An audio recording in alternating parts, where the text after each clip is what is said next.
Hey, Because Beauties, Lisa here from corporate office, talking today about the importance of self-care. You know, Mother's Day is upon us, and as we consider this topic, I'd like to kind of have this conversation and discussion with you. Where do we derive our ideas on how much we should prioritize our own self-care as mothers? Or as women, frankly, in general?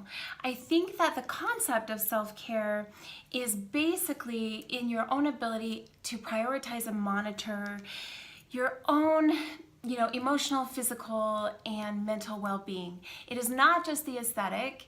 Self-care transcends into how we really nurture and care for our emotional and physical state as well.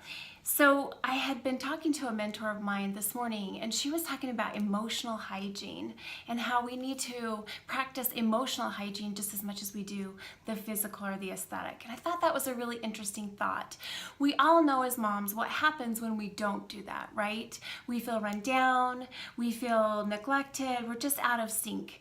And what we need to acknowledge is that self-care actually makes us better communicators. It makes us more effective in the workplace with whatever type of work we're doing, and it also affects our relationships and our ability to parent as well as be, someone's partner in a relationship. So we know what lack of self-care can cause. Why would it be so easy for us to fall into the trap of really neglecting our own self-care? Well, frankly, we're busy as moms. We've got sports and activities and commitments with all the different things that we're doing with our kids and our family, and it can frankly become very easy to fall into a pattern of neglecting your own self-care. So when you're looking at your own beliefs about self-care, where did you derive them from? And I like to categorize this into two areas. The one is in the messages really that you received from your own mother and how she practiced self-care. And then also note and keep in mind, be mindful of the message that you're sending to your own kids about your priority for self-care.